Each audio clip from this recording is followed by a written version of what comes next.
not the end. Brace yourself and tighten your seatbelts to witness this journey, which will take you to different universe, showing beauty of journey of our academy, Ma Tutorial.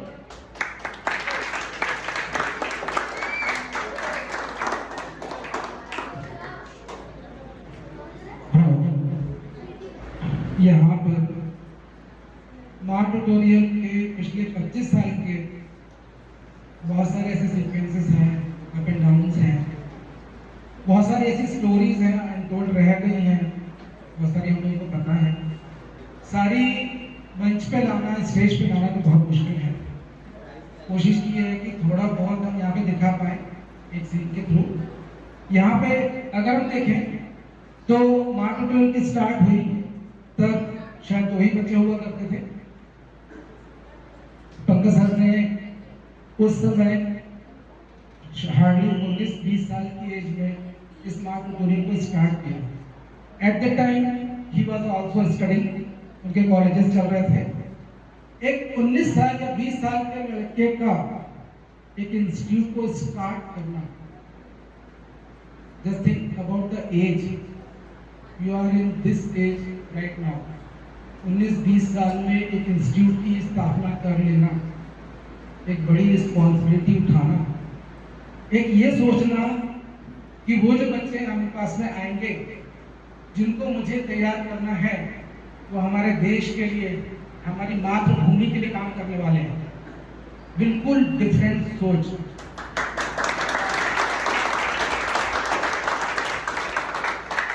अब आगे समझे, अभी भी हम समझें कि 100 बच्चे अगर किसी 12th क्लास से स्कूल से पास होते हैं तो कितने बच्चे ऐसे होते हैं जो मिलिट्री सर्विसेज को ज्वाइन करना चाहते हैं? बहुत कम, हार्डली 100 में से 5 या 10। You are lucky one. तो लोग उन 100 में से 10 बच्चे हो जो आर्मी डिफेंस में जाना चाहते हो। मुझे नहीं लगता कि आपसे अच्छे कोई स्टूडेंट्स होंगे किसी दूसरे क्लासेस में। समझिए इस बात को। जेई की तैयारी करने के लिए, नीट की तैयारी करने के लिए हजारों की संख्या है। बहुत बड़े बड़े बैचेस हैं, बहुत सारे बच्चे हैं। कुछ पढ़ भी रहे हैं और कुछ नहीं पढ़ने के लिए भी आ रहे हैं। समझ में आ रही है बात? कुछ पढ़ रहे हैं और कुछ नहीं पढ़ने के लिए भी आ रहे हैं वहां पर।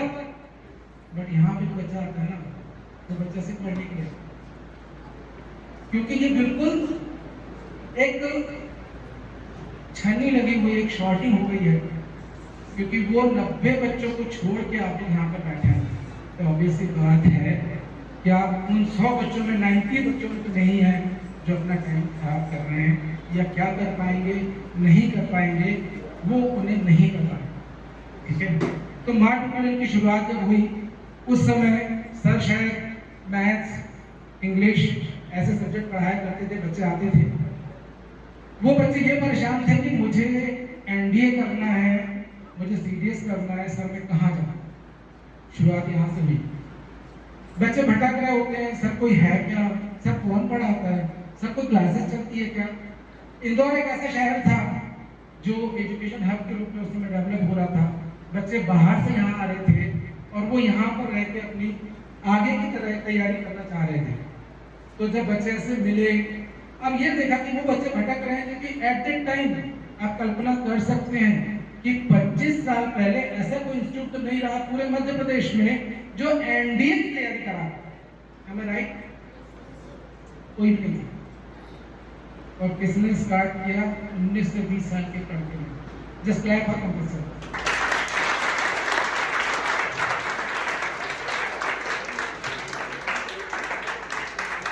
The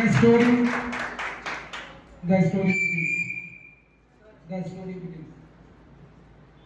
2 बच्चों से शुरुआत हुई। उन बच्चों के बारे में सोच के जो एनडीए करना चाहते हैं उन्हें प्लेटफॉर्म देना है, एक पहला मकसद। दूसरा मकसद कि हमें 100% इसके अलावा और कुछ नहीं करना है। मतलब आईएएस, पीएससी, बैंकिंग, रेलवे जैसे एग्जामिनेशन हमने नहीं पढ़ाने। हमें पूरा समय, पूरा एफर्ट्स केवल उन 10 बच्चों को देना है जो यहाँ पे बैठे हैं, तुम जैसे बच्चों के लिए, ताकि हम अपने एफर्ट्स को, अपने इंस्टीट्यूट के एफर्ट्स को, फैकल्टीज के एफर्ट्स को डिस्ट्रीब्यूट नहीं कर पाए। नहीं तो कितना आएगा हिस्से में? 20-20%। लेकिन आज तुम्हारे पास में कितना है? कितना है तुम्हारे पास? 100%। ऑब्वियस बात है। तो दो चीजें, एक तो ऐसे बच्चों को प्लेटफॉर्म देना जो भटक रहे थे, जिनको नहीं पता था एनडीए की तैयारी कैसी करनी है, एनडीए के लिए क्या करना पड़ता है, एग्जाम कैसी होती है, फिजिकल ट्रेनिंग कैसी होगी, एसएसबी कैसा होगा, ये कुछ नहीं जान पता था। दूसरी चीज कि अब हमने सोचा, सर ने सोचा, इंस्टीट्यूट ने सोचा कि हम इन बच्चों को पूरा 100% देंगे। ये दो चीजें हमारे लिए सबसे महत्वपूर्ण, प्लेटफॉर्म देना और केवल आप ही के लिए समय देना। ये सोच के साथ में इस संस्था को स्टार्ट किया गया। मूवमेंट्स बहुत सारे नहीं हैं, कुछ एक मूवमेंट्स हैं, थोड़ा थोड़ा मैं आपको रिलेट करके जाऊंगा उस मूवमेंट्स के साथ में, फिर आगे की जर्नी हम आगे देखेंगे।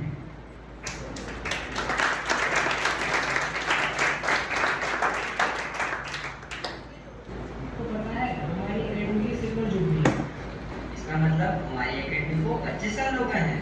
हाँ दोस्तों, हाँ। तो चलो हमारे साथ, हम आपको हमारी अकेडमी की जर्नी दिखाते हैं।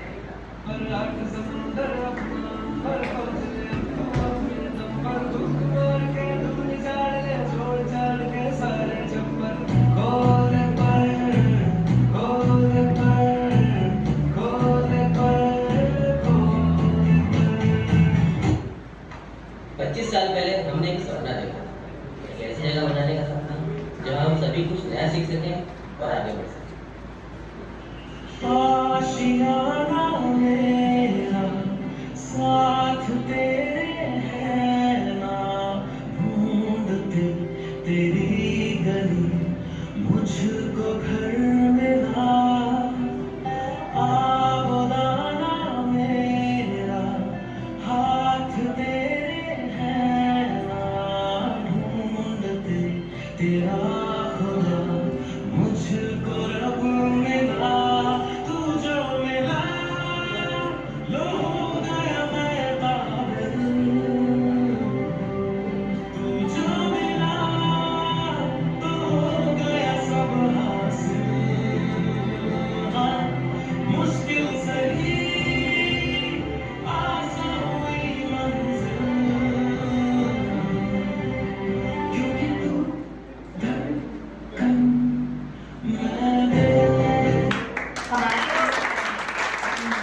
और इस सपने को साकार किया। उनके गाइडेंस में हम सभी ने ऊंचाइयों को छुआ है। कसके जूता कसके बेल्ट उसके अंदर अपनी शर्ट, मंजिल को चली सवारी कर दो मेरी जिम्मेदारी।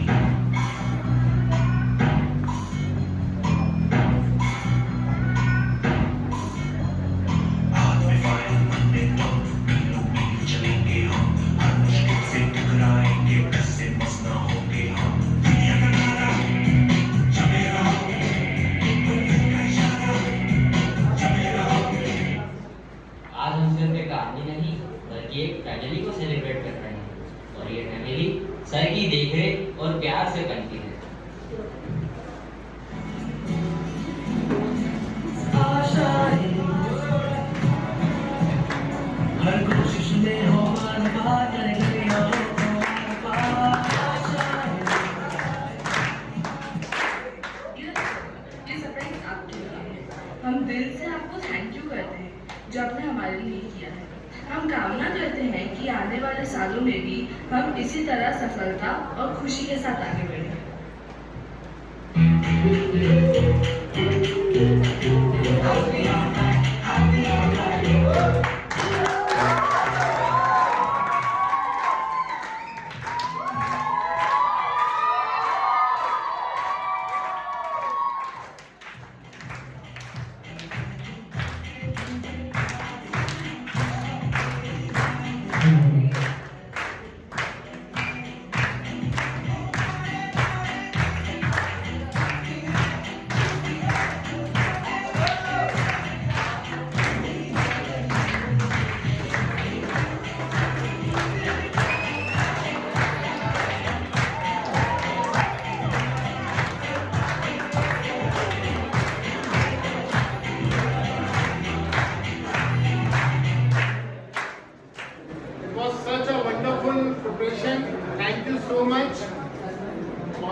बहुत एक छोटा सा मोमेंट था, बट हम सब रिक्वेस्ट करते हैं कि हमको और ऐसे कई किस्से सुनाए जो उनने देखे।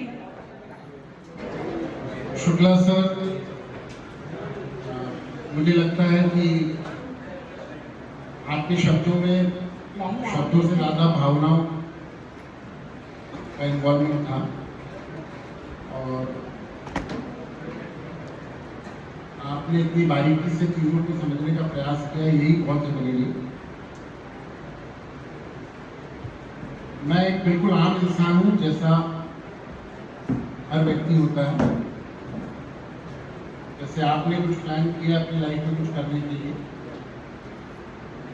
वैसे ही एक छोटे से उद्देश्य को लेकर मैं आगे बढ़ने के साथ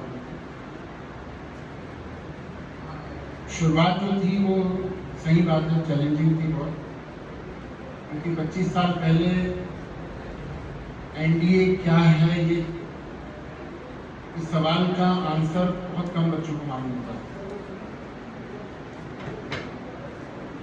मेरे मन में विचार था कि जब छोटी जगह का बच्चा कुछ करना चाहता है तो उसको प्रॉपर मार्गदर्शन मिलना चाहिए। Just because of lack of information and knowledge, हर वो व्यक्ति जो अपने जीवन में अपना सर्वोच्च दे सकता है वो देने से वंचित ना रह जाए, ये कार्य होना चाहिए। शुरुआत रक्षा सेनाओं के साथ में, क्योंकि रक्षा सेनाओं के प्रति एक झुकाव था। It happened with me, I did not get enough number of attempts. अप्रैल में 12th की एग्जामिनेशन खत्म हुई, तब तक भी मुझे नहीं मालूम था कि एनडीए जैसी कोई एग्जाम होगी। It was my friend Amit Tiwari जिसने मेरा फॉर्म फिलअप कर दिया था, क्योंकि अभी की तरह ही उस समय भी बहुत ज़्यादा कुछ पेपर्स की आवश्यकता नहीं होती थी फॉर्म भरने में। So I could get 20-21 days, और I was an average student। आप लोगों की तरह ब्रिलियंट नहीं था। तो मुझे बाद में पता चला एग्जामिनेशन देने के बाद 20 दिन का समय मुझे मिला था। आई डिड नॉट क्लियर इट। पता भी नहीं था मैं कौन सी एग्जामिनेशन देने जा रहा हूँ। तो फिर भी हालांकि उन 20 दिनों की मुझे जब पता लगा तो मैं कोशिश में लगा, but I was not able to crack the examination in those 20-25 days a month। मुझे ऐसा लगा कि अगर समय पर बच्चों को सही जानकारी मिल जाए तो कोई भी चैलेंज बड़ा नहीं है, उसको समय मिलना चाहिए। सबसे बड़ा चैलेंज ये था कि अवेयरनेस क्रिएट करना था। I took admission in first year in the college। First year join करने के बाद में मुझे ऐसा लग रहा था कि सिर्फ कॉलेज की पढ़ाई इतना कठिन नहीं होगा।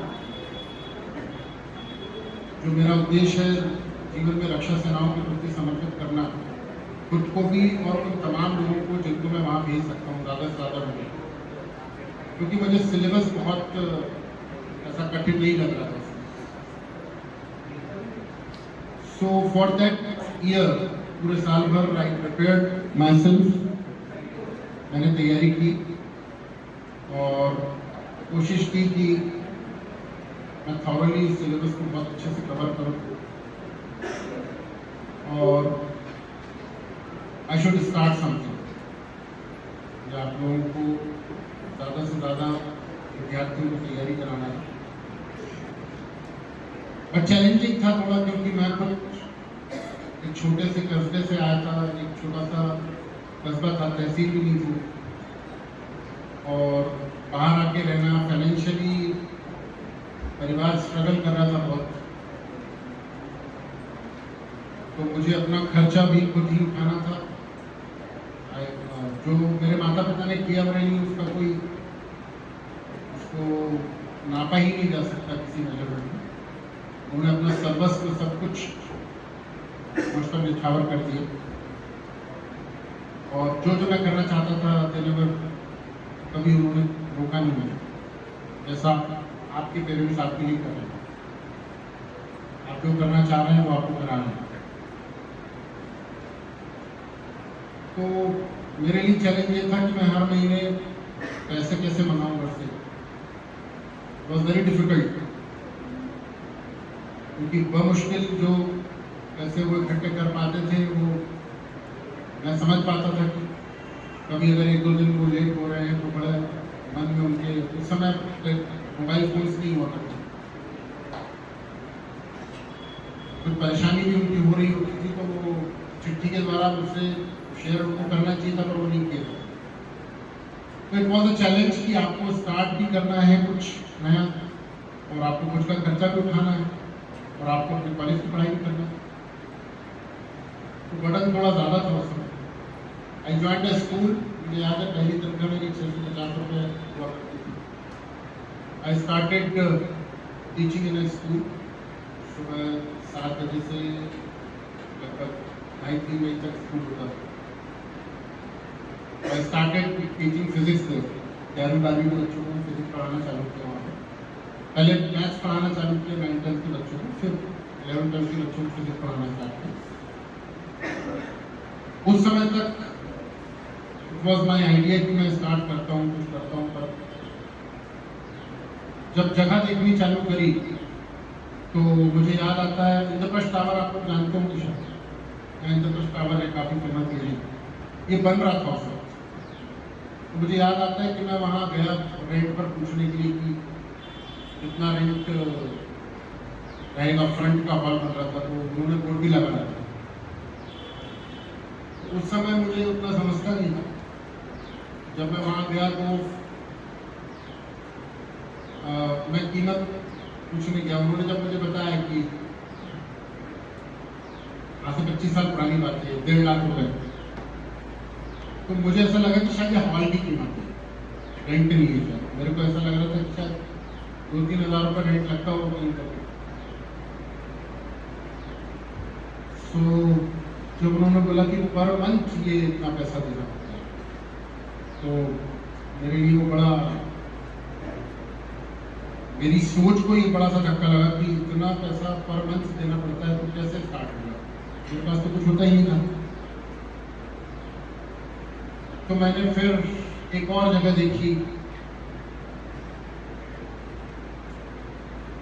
ओल्ड प्लासिया पर, वहाँ मैं फाइनल करने वाला था। उस समय उसका रेंट 5,000 रुपये हुआ करता है, क्योंकि कोई सस्ती कोई जगह मिली नहीं थी। जब मैं बड़ी मुश्किल से मैंने 5,000 रुपये इकट्ठे किए 2-2.5 महीनों में, और मैं जब वहाँ पे गया तो मुझे बाद में समझ में आया कि वो मुझे आसानी से दे रहे थे वो जगह, क्योंकि उसके बिल्कुल सामने वाइन की शॉप थी। तो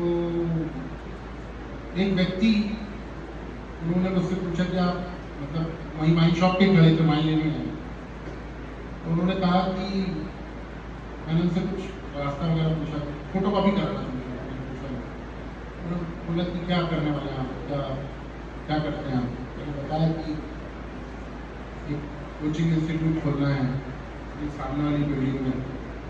तो he refuse me, he suggested me not to take the place there. उन्होंने कहा कि मेरे बच्चे को तो मैं नहीं भेज सकता हूँ यहाँ पर, क्योंकि सामने आप देखिए कैसा माहौल है। फिर मुझे रुकना पड़ा क्योंकि जगह नहीं मिली थी।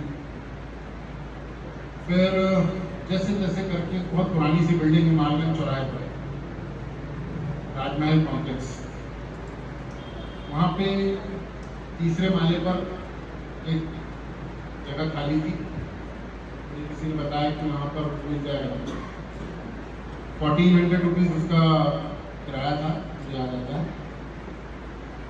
वहाँ मैं गया और मुझे नहीं समझता जगह कौन सी सही है नहीं।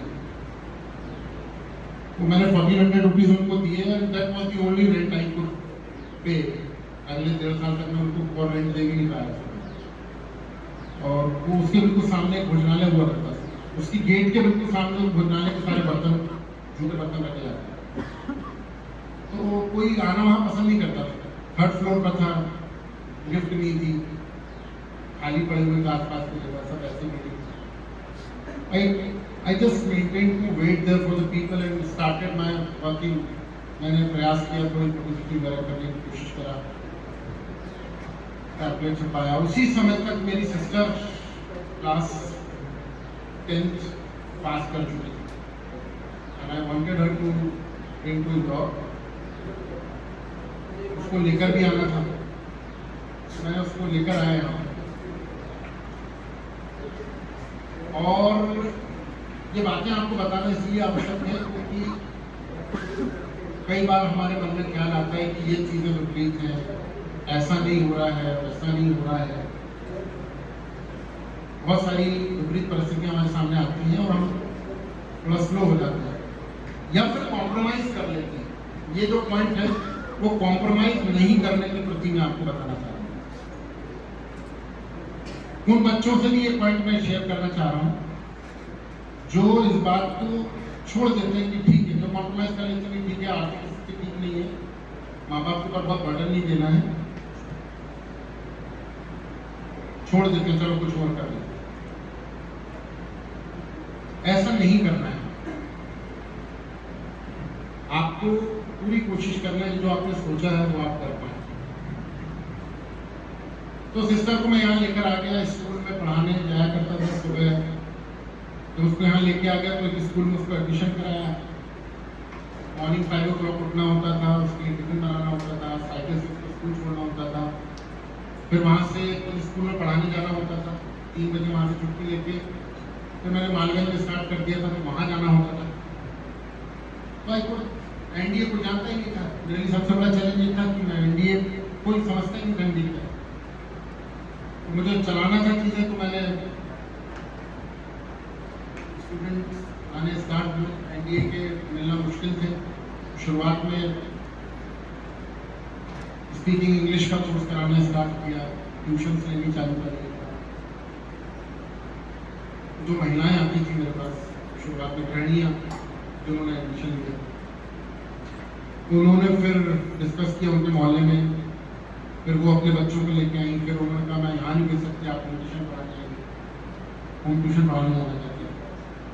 फिर शुरुआत हुई, जैसे तैसे अवेयरनेस फैलाने के लिए पैम्पलेट छपवाए। मुझे नहीं समझता था कि वो पैम्पलेट छपते हैं उनको चिपकाया नहीं जाता दीवार पर, क्योंकि पतला पेपर होता था तो चिपका तो दिखाई नहीं देते थे। तो I was struggling because I did not have any experience in that. मुझे मालूम नहीं था, मैं जो कुछ सीख रहा था वो अपने नुकसान से वापस।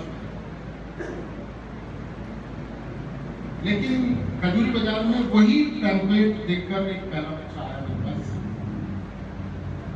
वो आया और चूंकि मेरे पास बैठाने के लिए मैंने गली में बैठाया उसको, तो वो वापस चले गया होगा, क्योंकि मेरे पास खरीदने के लिए कुछ था नहीं उस समय। तो मुझे उस समय मुट्टे आते बैठने के, वो जानते हैं तो मुट्टे गोल गोल होते हैं, वो राजवाड़ा पर मिलते थे, मुझे याद है।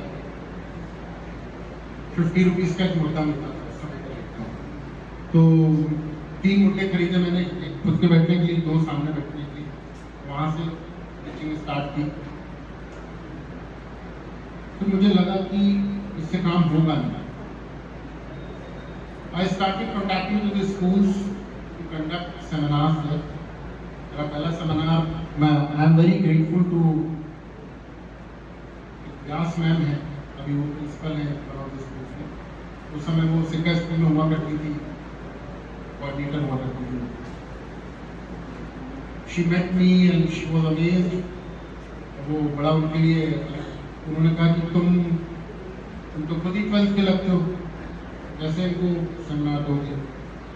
तो मैं दूंगा। मेरा पहला सेमिनार वहाँ हुआ, अवेयरनेस करना स्टार्ट हुई। कुछ एक बच्चे आए, हमने मिलकर एक सेमिनार किया। उस समय जो मेरे कुछ एक स्टूडेंट्स थे, मुझे याद आता है, उनके साथ मिलकर रेशमा करके एक बंदी थी, काउंसलर, उनके साथ मिलकर हमने एक सेमिनार ऑर्गेनाइज किया। अब सेमिनार के लिए जगह चाहिए थी। कोई भी ऑडिटोरियम देखे हम 2-2.5 हज़ार रुपए से कम किसी का किराया नहीं था। तो ये जो बंसी ट्रेड सेंटर जो बिल्डिंग है वो उस समय बन रही थी। वहां पर हमने एक सर थे, उनका वो हॉल था, उनसे कहा कि भाई इसकी सफाई हम कर देंगे, कितना गंदा हो रहा है। इस बहाने सफाई हो जाएगी आपके यहाँ। तो उस बहाने से उन्होंने अपना हॉल दिया, हमने सब ने वो हॉल को अच्छे से साफ किया, तो वहाँ सेमिनार किया। उस सेमिनार की अवेयरनेस की जी जान लगा दिया। और जैसे आज मेरी टीम है, आप देखते हैं रुद्रेश सर, एडमिनिस्ट्रेटिव लेवल पर किस लेवल पे काम कर रहे हैं, मार्केटिंग लेवल पे कर रहे हैं, टीचर्स जिस लेवल पे आज सभी लोग मेहनत कर रहे हैं, उस समय भी उस तरीके की मुझे टीम मिली, 3-4 लोग थे। पढ़ाने के लिए नहीं था, स्टूडेंट्स की टीम में, वो 3-4 बच्चों ने मिलकर खूब प्रयास किया। एक रेशमा करके एक कैंडिडेट होती थी, उसका बहुत मेहनत की, जहाँ जाके स्कूल्स में, कॉलेजेस में एक साइकिल में पैम्पलेट लगाया, लोगों से मिला, बहुत सारी चीज़ें हुई। और we conducted the seminar, the first seminar was in Exhibit Center, where I called 4 officers आए वहाँ, 4 ही ऑफिसर्स हुआ करते थे इंदौर में। आई सर्च देम, बहुत ढूंढा मैंने, late colonel Arvind Soni, colonel Mohammad, colonel Ashok और कर्नल काले, 4 लोगों को वहाँ पर इन्वाइट किया। और वहाँ इसलिए किया क्योंकि जगह जहाँ मैं 1.5 साल से प्रयास कर रहा था, मानदेव चौराहे पर, वहाँ कोई आ नहीं रहा, तो मुझे पता चल गया कि नई जगह लेनी पड़ेगी। क्योंकि टेलीफोन के लिए जब मैंने वहाँ अप्लाई किया था, तो मुझे टेलीफोन रिजेक्ट हो गया, टेलीफोन कनेक्शन नहीं दिया मुझे, क्योंकि उनको डर लगता था कि वो उस समय वहाँ लाइन नहीं थी और वायरलेस कनेक्शन देना था। उस समय वो जो वायरलेस इंस्ट्रूमेंट होता था उसकी कीमत होती थी 2000 रुपये, तो एयरटेल ने रिजेक्ट कर दिया कि इनको हम टेलीफोन नहीं दे पाएंगे। तो मेरे लिए टेलीफोन का कनेक्शन, फर्नीचर, ये सब बड़ी एक चैलेंजिंग था। तो बंसी ट्रेड सेंटर ने एक सिस्टम किया था कि एक हॉल में उन्होंने छोटे छोटे केबिन्स बना दिए थे और एक कॉमन रिसेप्शन रख दिया था, फर्नीचर उन्हीं का था, वो रेंट पर दिया करते और फोन नंबर उनका वो दे देते थे। पर उसका किराया भी 1800 रुपये था पहले, छोटे केबिन का, बहुत छोटा था, 1800 रुपये उस समय थे नहीं। पर मुझे विश्वास था कि ये जो सेमिनार मैं करूंगा, इस सेमिनार में बच्चे आएंगे और नेक्स्ट डे ही एडमिशन लेंगे, दिस वाज द कॉन्फिडेंस। तो मैंने उनसे उसको फाइनल कर दिया कि ये हम सेमिनार करेंगे संडे के दिन, और मंडे को मैं आपको शाम तक 6 बजे तक अमाउंट दे दूंगा और ये केबिन हमारा है। क्योंकि वो जो हॉल था उसके बाजू में ही वो बिजनेस सेंटर उन्होंने बनाया था केबिन। हमने सेमिनार किया, वही वाला फोन नंबर छापा उसमें, पैम्पलेट में लोगों को बताया, लगभग 200 लोग वहाँ पर पहुँचे, 200 बच्चे वहाँ पहुँचे। और सारे ऑफिसर्स एकदम से उनको समझ में नहीं आया कि इतने बच्चे इकट्ठे कैसे कर लिए। उन सभी रिस्पेक्टेड ऑफिसर्स ने मुझे ये समझाया कि ये बच्चे ज़रूर इकट्ठे हो गए, लेकिन it is very difficult to own any institution in Indore. ये बिजनेस सिटी है, पीईटी पीएमटी, ये 2 चीज़ें चलती थी इस पर, जो आप आईआईटी नीट आज दे रहे हैं, पीईटी पीएमटी के, आईटी तो होता था अपनी जगह पर, आईटी आईडब्ल्यू और पीईटी होता, and there were no institutes, Khare sir और अभयंकर सर, बस ये 2 लोग हुआ करते थे। इवन इंजीनियरिंग के लिए कोई नहीं था। So we conducted this session, seminar हुआ, इमीडिएट लेवल पर नेक्स्ट डे 3 एडमिशन कन्वर्ट हुए, आई गॉट द मनी। मैं जैसे उनको देने गया तो उन्होंने कहा कि लेकिन तुमने किसी और को दे दिया, आप लेट हो गए। उनका नहीं, आपसे मेरी बात नहीं थी, बोले नहीं, उन्होंने दे दिया। बस अब हम ये कर सकते हैं आपके लिए, मैंने कहा उसी में नंबर छपा है, मैंने सबको बोला यहाँ आना है। बोले हम ये कर सकते हैं कि हमारा एक दूसरा यूनिट बना है सपना संगीता के सामने, मिशिका बिजनेस सेंटर, वहाँ आप दे सकते हैं आप। हाँ, ये हम कर देंगे, कोई यहाँ आएगा तो यहाँ से वहाँ भेज देंगे। फिर मिशिका बिजनेस सेंटर में स्टार्ट हुआ ये वापस से, और वहाँ पहले एक केबिन लिया, फिर धीरे धीरे करके वो पूरा सारे केबिन, और वहीं पे फिर क्लासरूम भी बनवा लिए।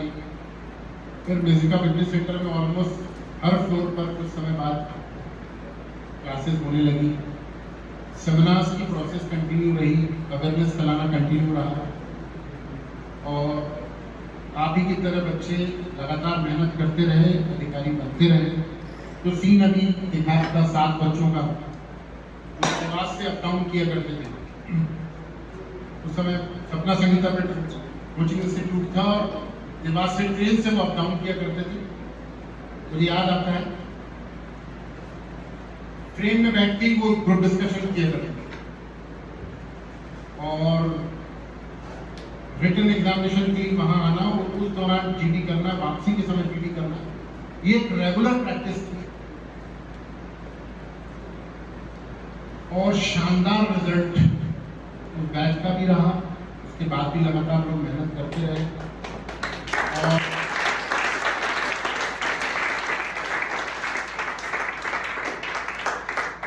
इस दौरान जो टीम मेंबर्स मेरे साथ में थे, मेरी सिस्टर उस समय 11th क्लास उसका हुआ 2 साल करीब हो गया था। मेरी सिस्टर ने मेरी बहुत मदद करनी स्टार्ट की। उस समय हमारे टीम मेंबर्स थे Pooja ma'am, Mukesh Gupta sir, Sanjeev sir, Vyas sir, एक बड़ी टीम थी और बहुत अच्छे से सारी चीज़ें होती रही। फिर मुझे ऐसा लगा कि मुझे इसको वास्ट करना चाहिए, थोड़ा बढ़ाना चाहिए। एसएसबी के लिए कर्नल कालेकर सर का जो सहयोग मुझे मिलता रहा, मुझे याद है सर यहीं रहा करते थे और यहाँ से काइनेटिक से वो वहाँ तक आया करते थे। बरसात में भी कई बार वो भीगते हुए आए। उनका आशीर्वाद, उनका सहयोग बहुत सारे बच्चों का भविष्य हमने बनाया।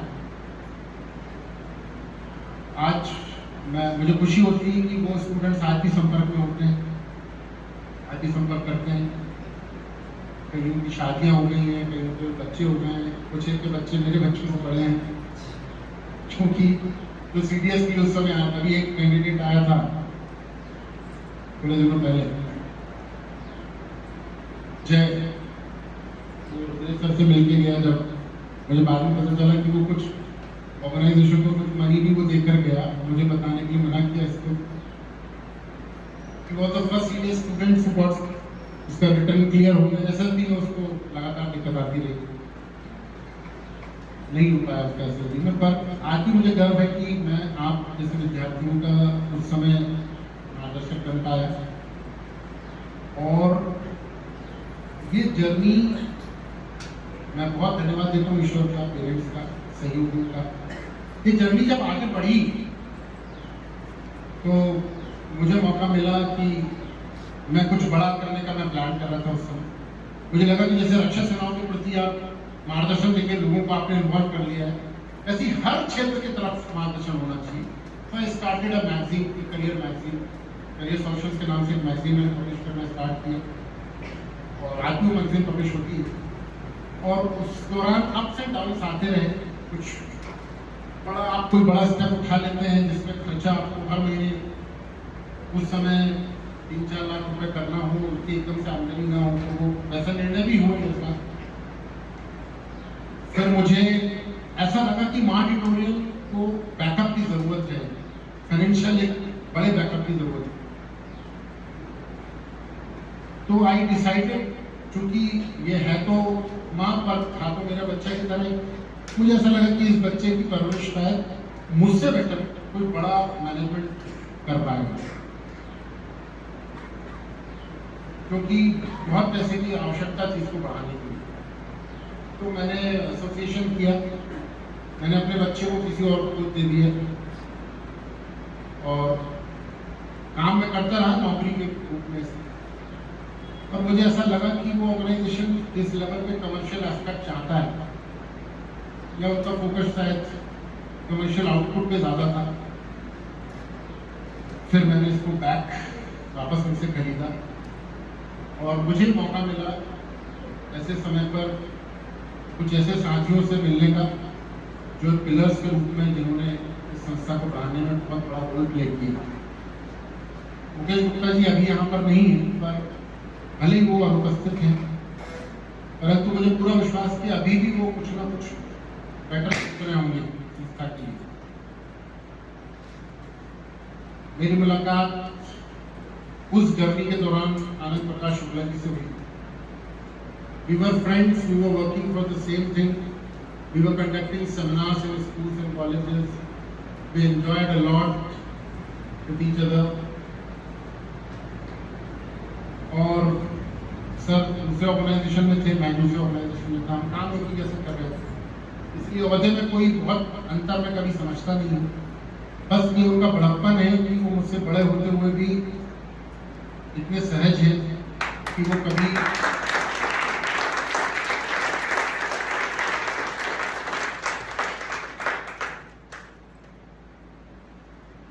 उन्होंने कभी हमारी मित्रता को, प्रोफेशनल लाइफ को डिस्टर्ब करने का मौका नहीं दिया और ना प्रोफेशनल लाइफ को हमारी मित्रता को डिस्टर्ब करने का टाइम दिया। हालांकि मैं उनसे वो काम कराता हूँ जो बहुत वो इंटरेस्टेड नहीं होते हैं, वो भी मुझे कराना पड़ता है कई बार। पर जैसे आज का जो कार्यक्रम है, इस तरीके के कार्यक्रम में उनका असली आनंद, उनका पूरा नाम आनंद प्रकाश शुक्ला है, असली आनंद रहा।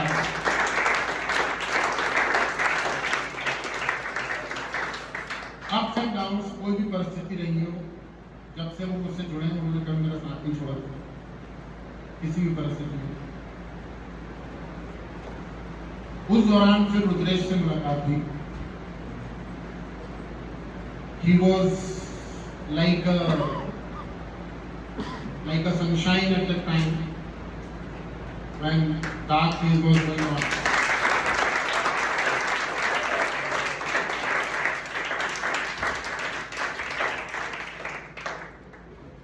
He tried his best, maximum what he could do, and he is so versatile कि ऐसा कोई चैलेंज नहीं, ऐसा कोई क्षेत्र नहीं है जिसमें उन्होंने कोशिश की। जो भी करने को सामने था, he started doing that, उन्होंने वो किया। बहुत ही एक जुझारू, कर्मठ और भावनात्मक रूप से, जैसे शरीर के लिए एक आत्मा होती है, वैसे ही मां ट्यूटोरियल के अंदर एक आत्मा के रूप में उन्होंने अपना अस्तित्व इस संस्था के साथ जोड़े रखा। Please give a big round of applause.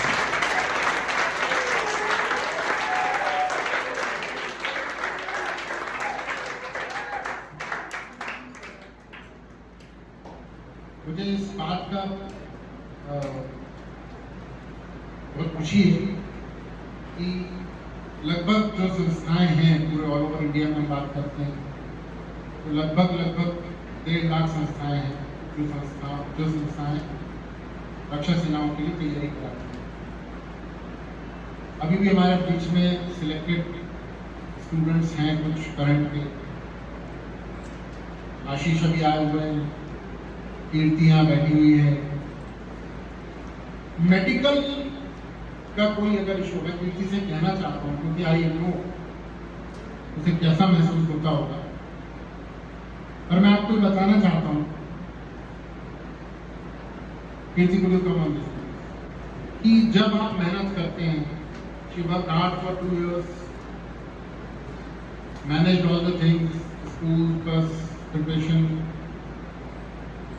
and the way she went for आप डिसिप्लिन पॉइंट ऑफ व्यू से, इन्वॉल्वमेंट पॉइंट ऑफ व्यू से, पिछले कार्यक्रमों में मैं उसी के हाथ में रहता था। मैं आपको बताना चाहता हूं कि आपकी तरफ से जो आपने किया उसका आपको 100% रिजल्ट मिला। रिटर्न विथ 12th, अलग से ड्रॉप नहीं, विथ 12th क्लियर कर लेना। एसएसबी पैराग्राफ में क्लियर करके मेरिट में अपना नाम हो।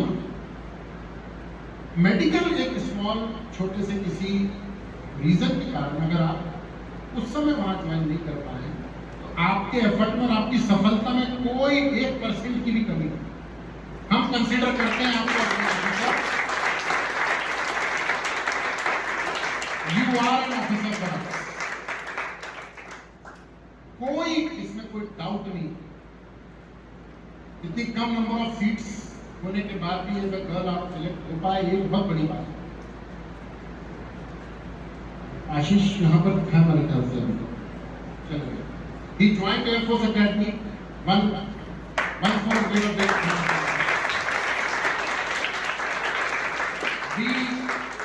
We are proud of you प्रीति हमें बहुत खुशी है वो 2 साल का एक क्षण जब आपका इन्वॉल्वमेंट स्टेज पे हुआ है हमको ध्यान है आपका इन्वॉल्वमेंट यहाँ प्रिपरेशन में रहा है तो हमारे दिल में कहीं नहीं जा सका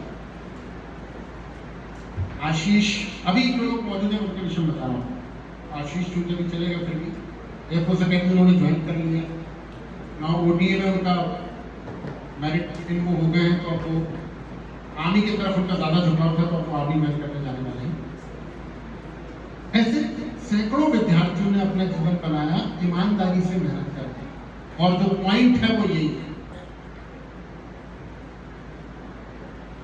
जो पॉइंट है वो यही है कि जब विपरीत परिस्थितियां आए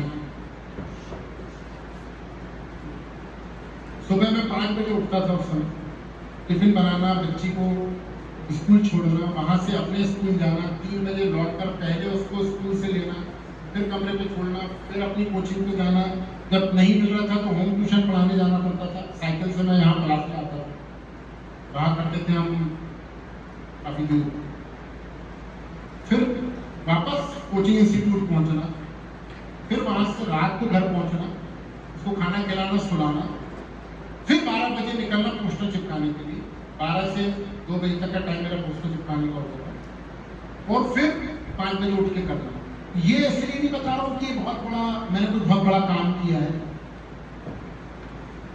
उस समय जो जुनून था दिमाग के अंदर वो सब कुछ करा था उसमें मेरी कोई बहुत बड़ी भूमिका नहीं थी वो जुनून जो था वो जो जिद थी और कॉम्प्रोमाइज नहीं करना था वो सब कुछ करा था अदरवाइज ट्यूशन में मुझे बहुत अच्छा रिस्पांस मिलने लगा था इवन मैं आपको बताऊं वही 2 बच्चे जिनको पहली मैंने होम ट्यूशन पढ़ाई थी जो ऑफिस आपका बना हुआ है ये ऑफिस उन्होंने ही बनाया सारे पार्टीशन एक उसमें से इंटीरियर डिजाइनर है एक उसमें से आर्किटेक्ट है तो आपको ऑटोमेटिक एनर्जी मिलती है आप ऑटोमेटिक करना चालू कर देते हैं आप बस डिसाइड कर लीजिए कि आपको कॉम्प्रोमाइज नहीं करना चीजें हल होगी जब आप जैसे आप थोड़ा थक जाते हैं आजकल जब आपको ऐसा लगता है कि मॉर्निंग से आप शाम तक लगे हैं इस विचार को मत आने दीजिए इकट्ठी थकान निकाल लेना कॉम्प्रोमाइज नहीं करना ये दिमाग में रखना मुझे पूरा विश्वास है कि आप कामयाब होंगे पूरा विश्वास है मेरे को कोई डाउट नहीं इसमें कि यहाँ बैठा हुआ हर विद्यार्थी अपना 100% देगा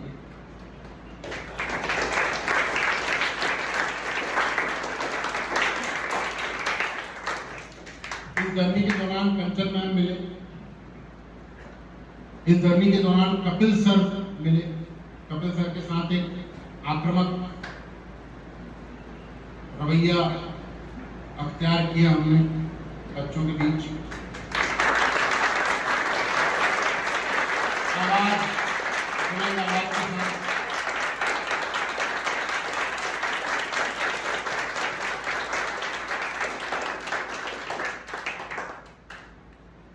एक पर्सनल टच बच्चों के साथ बनाना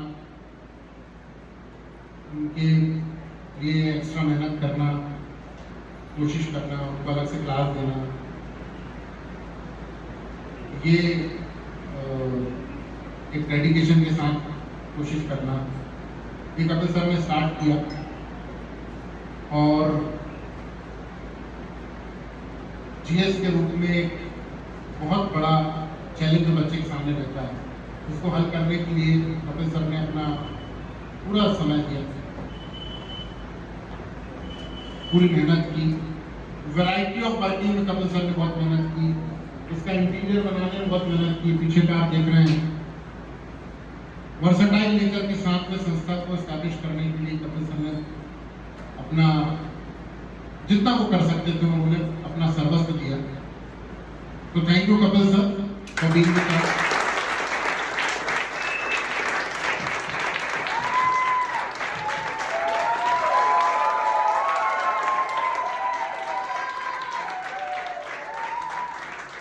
और आज उनकी टोपी जो है वो एक बार टोपी पहन लीजिए प्लीज, क्योंकि जब उन्होंने एंट्री करी तो बिल्कुल वो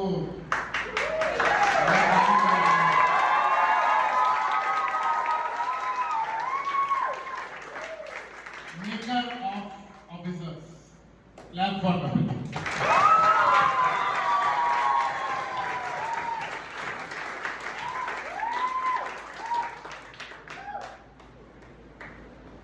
कंचन मैम जा रहे थे तो फिर मैं रुक गया। She is a lady with, हम वो कह सकते हैं कि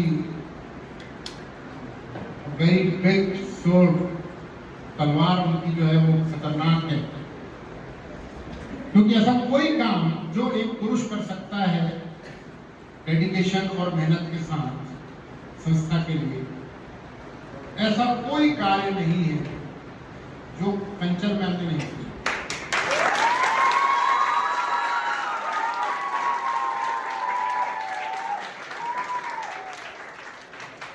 I do not appreciate crippling in a vehicle. मैं बिल्कुल उसको अप्रिशिएट नहीं कर रहा हूँ, परंतु कंचन मैम, मतलब मुझे ताजुब है, पैम्फलेट डिस्ट्रीब्यूशन के लिए जिन लड़कों को या आदमियों को हम बुलाते हैं जो बोलते हैं कि हम यहाँ वहाँ से कैसे जाएं, ऑटो बुला दो,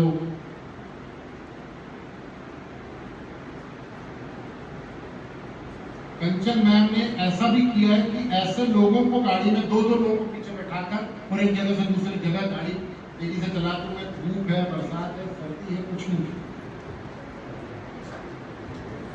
बस जो चैलेंज से रुद्रेश सर शुरू में गुजर रहे थे, कहाँ गए, शुरू के 2-3 साल तक रुद्रेश सर इस बात से परेशान हुआ करते थे कि मेरा काम क्या है मुझे बता दिया जाए प्लीज। तो उन्होंने समझ में नहीं आता कि मेरा काम क्या। वैसे कंचन में शी वॉज अपॉइंटेड एज, आपको सुन के ताजुब होगा, वो एक वेब डेवलपर के रूप में अपॉइंट की गई संस्था,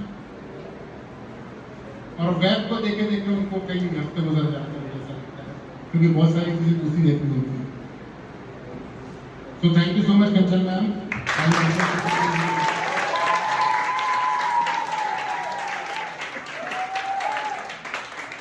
हमारे बीच में अनमोल सर मौजूद हैं।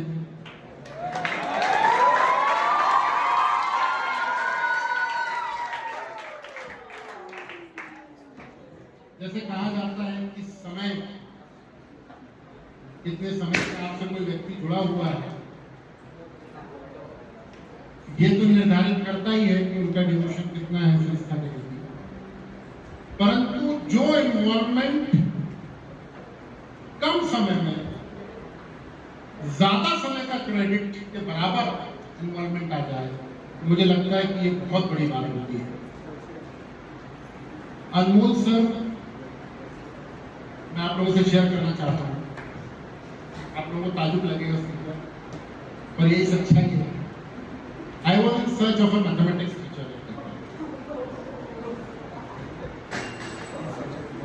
एंड क्योंकि उस समय मैं चाहता था कि कहीं ना कहीं थोड़ा सा अभी वैरायटी की जरूरत थी मटेरियल वगैरह। अनमोल सर से मेरी बातचीत हुई और पहली टेलीफोनिक कन्वर्सेशन में ही जब वो अंग्रेजी में बात कर रहे थे तो मुझे समझ में आया कि अंग्रेजी तो आपकी भाषा में क्या मतलब फाड़ू है भाई। चूंकि उनके मैथमेटिक्स का परफॉर्मेंस हमेशा से ज़्यादा बेहतर रहा, इन्होंने खुद मैथमेटिक्स बैकग्राउंड से सब कुछ किया, पर उस समय मुझे ऐसा लगता था कि अंग्रेजी की उस समय आवश्यकता है, क्योंकि यहाँ मौजूद नहीं है अभी प्रशांत सर, बहुत ही लंबे समय तक जो यहाँ पर रहे, जब उनका जॉब लग गया, गवर्नमेंट जॉब लग गया और वो जब छोड़ के जा रहे थे तो उनको रिप्लेस करना एक बहुत चैलेंज, आसान नहीं था, क्योंकि बहुत अच्छा पढ़ाते थे। तो आई रिक्वेस्टेड हिम कि आप मतलब इंग्लिश लिखिए प्लीज, और पहली कन्वर्सेशन में हमारा चीज़ें फाइनल हो गई। और जब जिस दिन से वो आए हैं मुझे नहीं ऐसा याद आता कि कोई एक भी दिन या कोई एक भी आवर वेस्ट करा हो। अगर क्लास नहीं भी है तो is preparing something for the teacher, for the students, is concern, बहुत सारी चीजों के साथ उनका कंसर्न होता है। So I consider it our privilege to have a teacher, to have a team member, a family member like you, sir. Thank you so much.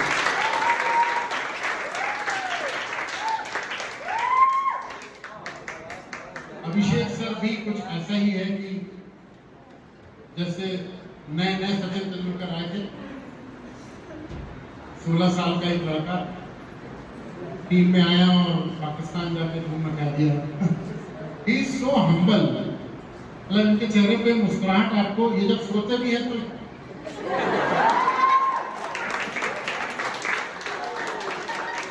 आप कीजिएगा, आप कैमरा लगा दीजिए और जब सोते रहते तो उनकी आंखें बंद होंगी, आपको पोज वही नजर आएगा। और कभी कभी तो बीच नींद में तड़प भी बाहर आ जाता है। वेरी हम्बल पर्सन, मतलब आप कुछ भी दो, मतलब 6 घंटे पढ़ाना, धड़ाधड़ 6 घंटे आप क्लास लगा दो।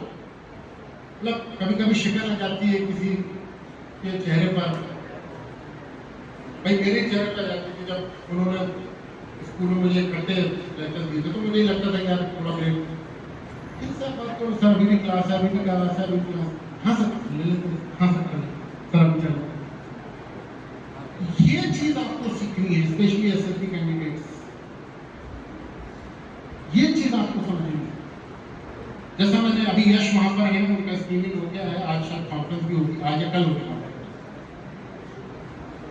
कि जब आपको विपरीत टास्क मिले तो आपका रिएक्शन जो है वो कैसा होना चाहिए, आपको ये जरूर समझना है और सर से वो चीज सीखने को मिलती है। तो thank you so much.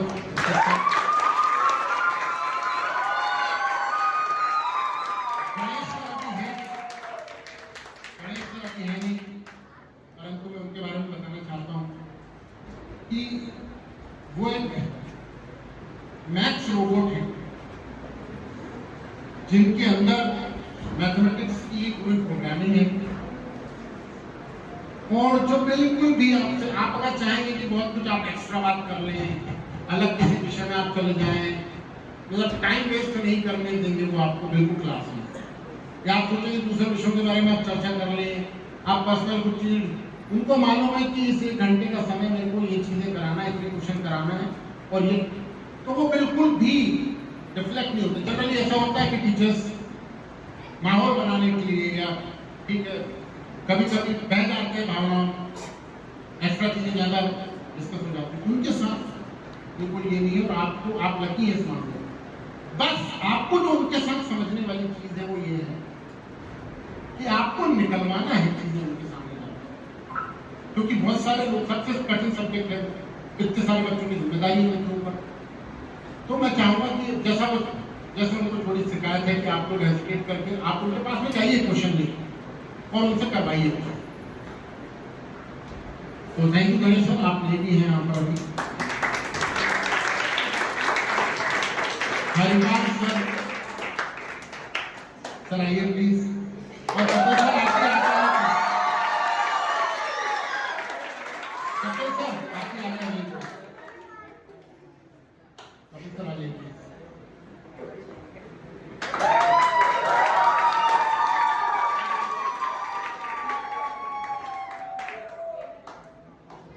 Haripal sir खुद अपने आप में पर्याप्त हैं, ये खुद ट्रेनिंग देते हैं पर्सनल लेवल पर बच्चों को। अटल ग्राउंड में सर का खुद का एक बड़ा फिजिकल एकेडमी है। मैं चाहता था कि एक स्पेशलिस्ट व्यक्ति जिनको अनुभव हो, जो सही ढंग से बच्चों के साथ में डील कर सकें, बच्चों के साथ में एनर्जी मेंटेन कर सकें। तो I went to Harpal sir, मैं ग्राउंड पर ही गया, वहीं उनसे मैंने बातचीत की। जब बच्चे यहाँ से वहाँ तक आना तो पॉसिबल नहीं, परंतु आप थोड़ा सा समय निकालिए, और बड़ा प्राइम टाइम जो उनका रहता है उस समय के लिए मैंने उनसे बात की, क्योंकि आप जब सुबह का समय देखते हैं वही सबसे प्राइम टाइम है। सुबह 6 से 8 के बीच का समय, 7 से 8 के बीच का समय वो वाला समय होता है जब हर ट्रेनर इन्वॉल्व होता है। शाम को आप देखें 4 से 6 का मेन समय होता है, वो प्राइम टाइम समय निकाला दिया। और मैं उम्मीद कर रहा हूँ कि आप सभी लोगों को उनसे शानदार ट्रेनिंग मिल रही है, आप सभी फिजिकली स्ट्रांग होने की तरफ बढ़ गए, गाइडेंस मिल रहा होगा आप सभी लोगों को उनसे। तो थैंक यू हरपाल सर।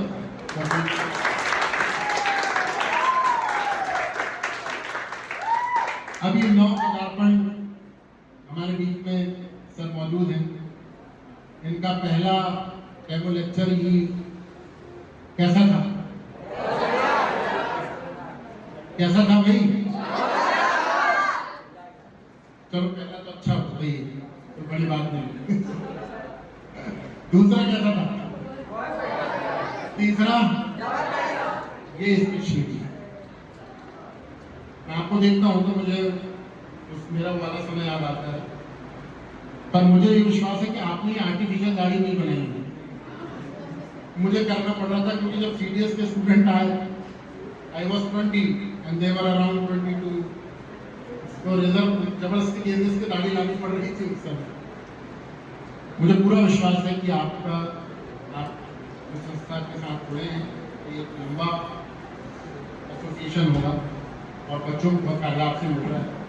चाहूँगा इसी ऊर्जा के साथ में आप इन बच्चों को आगे बढ़ाएं। और वो तमाम लोग, thank you so much sir, thank you, class for sir.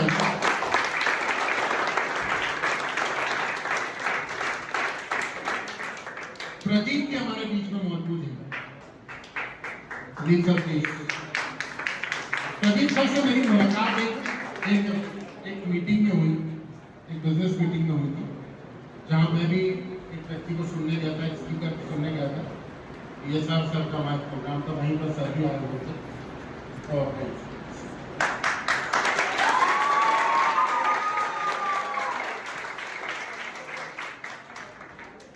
कई लोग बहुत सहज होते हैं, बड़े साधारण से, मतलब सिर्फ डेडिकेशन टुवर्ड्स वर्क, ईमानदारी से काम करना, गलत नहीं करना, सीधे रास्ते करना।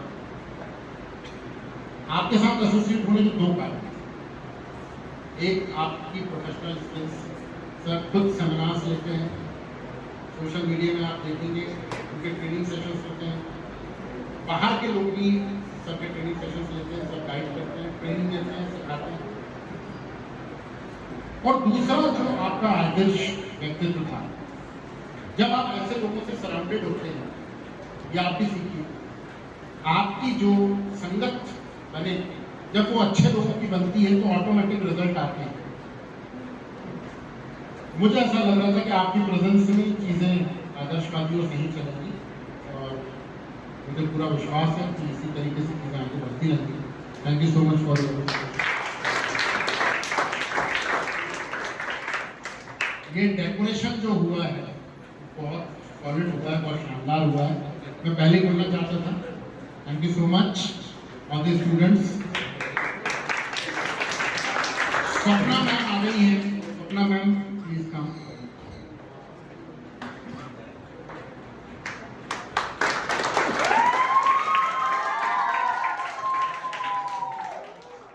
अभी हम लोग प्रयास कर रहे हैं कुछ अपडेटेड टेक्निकल चीजें आपके लिए लेकर आने के लिए, और मैम का पूरा सहयोग उस लेवल पर मिल रहा है जिस तरीके से वो आप लोगों के लिए काम कर रही है। बहुत जल्दी आपको देखने को मिलेगा, कुछ नई चीजें आपके सामने आएंगी जो आपको पढ़ाई में बहुत अधिक मदद करने वाली है। सपना ma'am, thank you so much for your participation. चलिए अब हम उस तरफ बढ़ रहे हैं जब आपसे मेरा संवाद आपके प्रति होने जा रहा है। किसी भी संस्था के लिए कार्य करने की एनर्जी जो होती है वो स्टूडेंट्स होते हैं। और पहली बात मैं आप सभी बच्चों से कहना चाहता हूं, सारे स्टूडेंट से कहना चाहता हूं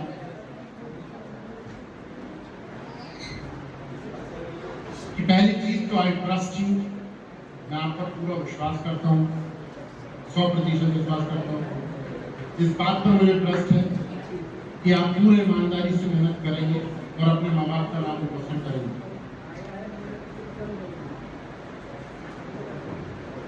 इसके साथ साथ मैं आप सभी लोगों से ये भी चाहता हूं कि आप अपना एक ध्येय निर्धारित करें और उस जिद को अपने साथ जोड़ लें। वो जिद छूटना नहीं चाहिए। विपरीत परिस्थितियां आपके सामने आएंगी, आपको उससे डरना नहीं है। आप एक ऐसी परीक्षा की तरफ बढ़ने जा रहे हैं जिसमें थोड़ा सा समय लगता है। एक एवरेज मैं आपको बता दूं, मैं अक्सर बच्चों से कहता हूं, एक एवरेज समय अगर पूरी ईमानदारी से मेहनत की जाए तो लगभग 2 साल का समय लगता है प्रिपरेशन करके सिलेक्ट होने का, अगर आपने पूरी ईमानदारी से मेहनत की। आपने जितना समय यहाँ दिया ये महत्वपूर्ण काम है। ये महत्वपूर्ण जाता है कि कितने समय को यूटिलाइज किया। वहीं से आप गिनती अपनी चालू कर दीजिए। मुझे कुछ निर्णय लेने पड़ते हैं कठिन, जैसे हॉस्टल्स के कुछ बच्चे हो सकता है इससे नाराज होकर आपके मोबाइल ले लिए गए हैं, परंतु वो जब अवरोध बन रहा था तो मुझे निर्णय लेना पड़ा। अब मैं चाहता हूं कि जो लोग हॉस्टल नहीं भी रह रहे हैं और जिनके पास मोबाइल होता है और होटल का काम कर रहा है, प्लीज आप खुद कोशिश कीजिए कि आप उससे दूर हो जाए। जब आप खुद बन जाएंगे तो आप कुछ भी करेंगे सब चलेगा, और जब तक आप कुछ बन नहीं जाते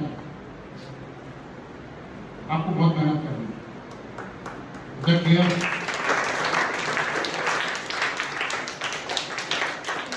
आई लव यू ऑल। आप सभी बच्चे मेरे हृदय के भीतर हैं और बिलीव मी, किसी भी तरीके की आपको कोई भी आवश्यकता होती है आप मुझसे कभी भी संपर्क कर सकते हैं, आप मुझसे कुछ भी शेयर कर सकते हैं। आई थैंक दो स्टूडेंट्स, अभी एसएसबी कैंडिडेट्स के कुछ ऐसे बच्चे भी रहे जिन्होंने वो चीज डिस्कस की तो शायद वो किसी के साथ नहीं कर सकते थे। वो सिर्फ ट्रस्ट के आधार पर ही हो सकता है। तो पहली बात तो निराश नहीं होना है। अगर आपके जीवन में कुछ ऐसा चल रहा है जो आपको परेशान कर रहा है और आप किसी से डिस्कस नहीं कर सकते हैं, आप कुछ भी कंसीडर कीजिए मुझे, जो आपको समझना है, जैसा जो आप समझना चाहते हैं वो समझ के आप मुझसे एक बड़े भाई के रूप में ही आप मुझे समझ सकते हैं, पिता के रूप में समझ सकते हैं, मित्र के रूप में समझ सकते हैं, कुछ भी। और आप अकेले परेशान मत होइएगा अगर ऐसा कुछ है आपके अंदर तो, और आगे बढ़िए। Thank you so much for organizing such a thank you so much. Thank you. बैठिए जरा प्लीज प्लीज। एक 2 ग्रैंड ओकेशन एक साथ हम लोग आज सेलिब्रेट कर रहे हैं। 200 सालों की मेहनत, उसकी 78वीं सालगिरह और 25 सालों की मेहनत और उसकी 25वीं सालगिरह। बचपन से आप लोगों ने चींटी वाली कहानी सुनी होगी कि चींटी जो है दाना दाना दाना दाना लगा के जमा करती है। लहरों से डरकर नौका पार नहीं होती और कोशिश करने वालों की हार नहीं होती। इस चीज का एग्जाम्पल है हमारे पंकज सर। आप में वो विश्वास पैदा करते हैं कि आप जो सोचते हैं वो कर सकते हैं। बहुत बड़ा अंतर होता है इस बात में। जो सोचते हैं वो कर सकते हैं, सोचते सब है, पर कर सकने के लिए जो एक संगठन चाहिए, यूनिटी चाहिए, उसके लिए पंकज सर जो मेहनत करते हैं उसके लिए जोरदार तालियां बनती है। So thank you all to be the part of my tutorial, and we are trying to make the future and to fulfill your dreams. Thank you sir. Thank you Pankaj sir. Now I would like to invite respected Pankaj sir with all the faculties and with your support to continue the cake cutting. Congratulations and jubilations. I want to know I'm happy. I'm gonna sing this song specially for you, omdat het your birthday is today.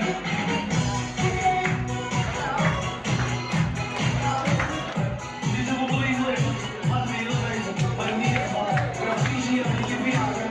En we zien we samen op de studie.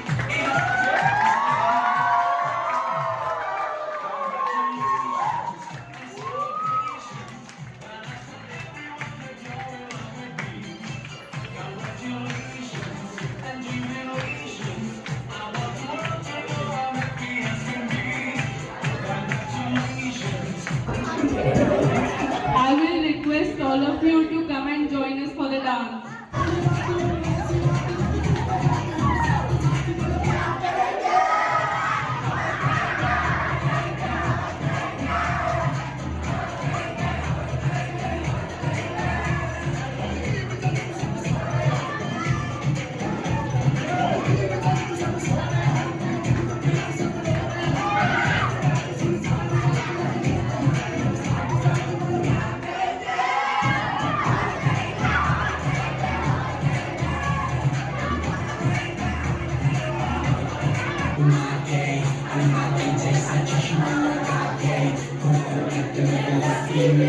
I'm